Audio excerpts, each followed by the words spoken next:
Thank you, Neil. We will start off with news from the region. Rescuers have begun to reach areas of the northern Bahamas devastated by Hurricane Dorian, with aerial images showing a trail of destruction.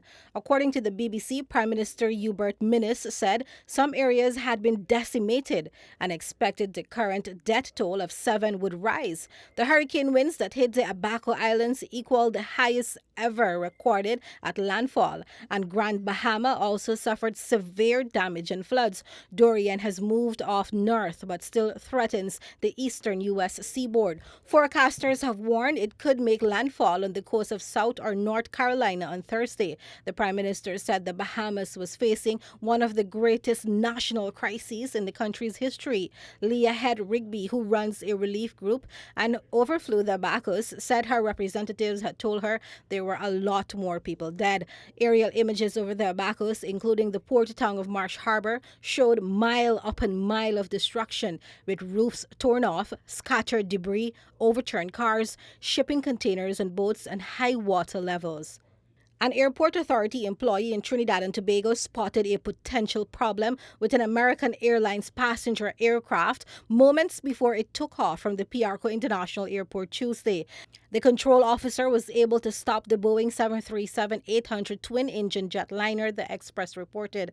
The airport's authority in a statement said that while taxiing, the employee noticed an issue with the aircraft and notified air traffic control. The issue with the plane was not specified, but the Express was told that there appeared to be a problem with one of the engines. The incident occurred at 5:45 a.m. and involved flight American Airlines 2282, which was about to depart from Miami. The Express said there were no reports of injuries and the incident is being investigated. Flight operations at Piarco International Airport continued as normal.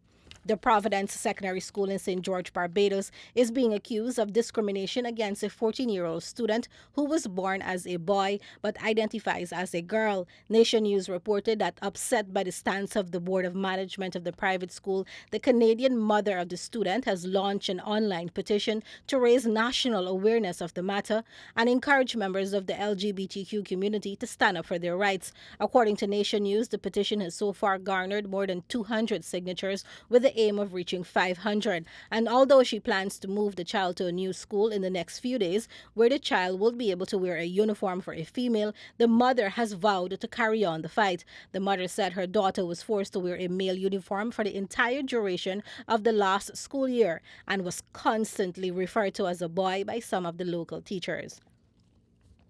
Internationally, British lawmakers on Wednesday approved a piece of legislation designed to prevent Prime Minister Boris Johnson's government taking the country out of the European Union without a deal. Lawmakers in Britain's lower house of parliament voted 327 to 299 in favor of the plan. The legislation now passes to Parliament's upper chamber for approval. If it is passed in full, it will force the Prime Minister to ask for an extension beyond the October 31st Brexit deadline if a deal has not been agreed with the EU. The Prime Minister said the MP's legislation would hand control of Brexit negotiations to the EU, and he had no choice but to press ahead with efforts to call an October election, adding that the people of the UK will have to choose.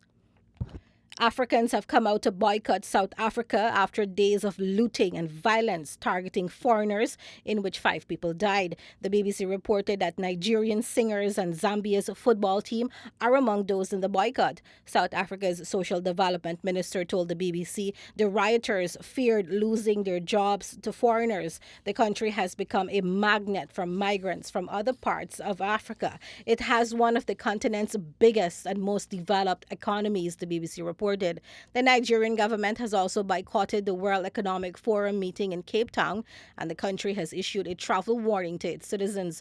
Zambia's Football Association has cancelled an international friendly match against South Africa, scheduled to take place on Saturday in the capital, Lusaka. Hong Kong leader Carrie Lam has said she will withdraw the highly controversial extradition bill, which has triggered months of protests. The proposal, introduced in April, would have allowed criminal suspects to be extradited to mainland China. The BBC reported that the bill was suspended in June, but Ms. Lam stopped short of scrapping it. Full withdrawal was one of 5 key demands of protesters, who also want full democracy. Some rejected Ms. Lam's move and vowed to keep on protesting. In a televised address on Wednesday, Ms. Lam also announced other measures that appeared to be designed to soothe unrest. She said 2 senior officials would join an existing inquiry into police conduct during the protests.